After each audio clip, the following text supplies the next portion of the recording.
It's 399 BCE in Athens, Greece, a city known for its philosophers, democracy, and vibrant culture. But amid the lively discussions in the town, a dark cloud looms. A man named Socrates, famous for his relentless questioning, is about to face trial, his crime challenging the very foundations of Athenian society. Socrates was unlike any other philosopher of his time. Born around 470 BCE, he didn't come from wealth or power. He was the son of a stonemason and a midwife, and for much of his life, he lived modestly. But what made Socrates stand out wasn't his background. It was his mind. Socrates didn't write anything. We know him through the writings of his students, like Plato. Socrates spent his days walking around Athens, engaging people in conversation. He'd ask them simple questions, like what is justice, or what does it mean to be good? But these questions were not as simple as they seemed. Socrates had a way of exposing the contradictions in people's thoughts, showing them that what they thought they knew, they didn't really know at all. There's a famous story where the Oracle of Delphi, a kind of ancient fortune teller, declared that Socrates was the wisest man in Athens. Socrates was confused. How could he be wise when he knew so little? So he set out to find someone wiser. But every time he questioned the so-called wise men of Athens, he found they were just as clueless as everyone else. In the end, Socrates concluded that he was wise only because he knew he didn't know everything. This humility, this constant questioning, is what set Socrates apart. To understand why Socrates was put on trial, we need to look at what was happening in Athens at the time.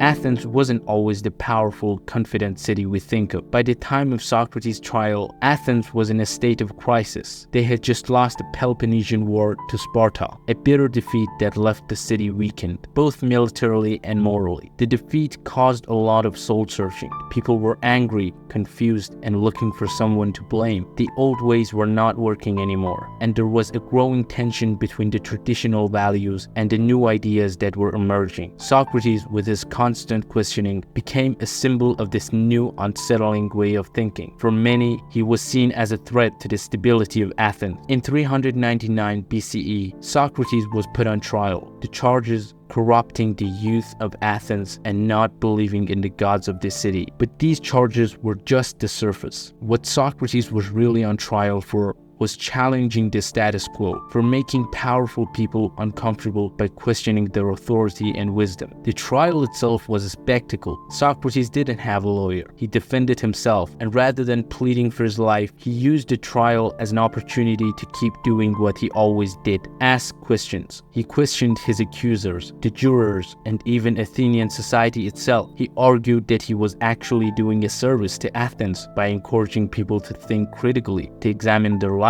One of the most famous parts of the trial is when Socrates says, "The unexamined life is not worth living." This statement goes to the heart of what Socrates believed, that we should constantly question ourselves and our world. But this wasn't what the jury wanted to hear. In the end, Socrates was found guilty. After being found guilty, Socrates was given a choice. He could propose his own punishment. Most people in his position would have suggested exile, leaving Athens to live somewhere else. But Socrates did something surprising. He suggested that, as a reward for his service to Athens, he should be given free meals for life. This wasn't arrogance. It was his way of pointing out the irony that he was being punished for helping people think. The jury didn't appreciate the joke. They sentenced him to death by drinking a cup of poison called hemlock. Socrates could have escaped. His friends offered to bribe the guard to help him flee Athens, but Socrates refused. He believed in following the law, even if it was unjust. To him, escaping would have been hypocritical. He spent his whole life arguing that people should follow the laws and do what's right, even when it's hard. On the day of his execution, Socrates' friends gathered around him in his cell. They were devastated,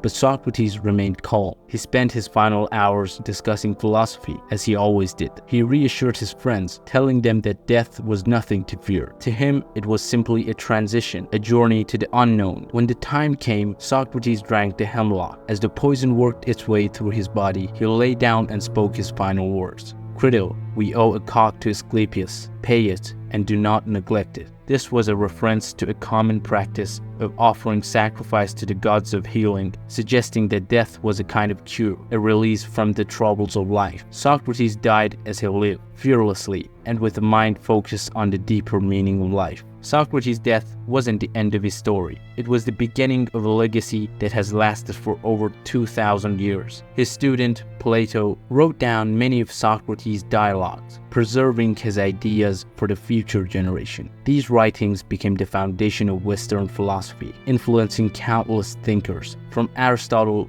to modern-day philosophers. Socrates taught us that it's okay not to have all the answers. What's important is that we keep asking questions, that we keep searching for truth, no matter how uncomfortable it might be. His life and death remind us that challenging the status quo can be dangerous, but it's also essential for progress. Without Socrates, we might not have the same understanding of ethics, justice, and knowledge that we do today. In the end, Socrates' death was a powerful statement. It showed that ideas can be more dangerous than any weapon, and that the pursuit of truth is worth any sacrifice. Socrates may have died over 2,000 years ago, but his spirit lives on every question we ask, in every conversation that pushes us to think a little deeper.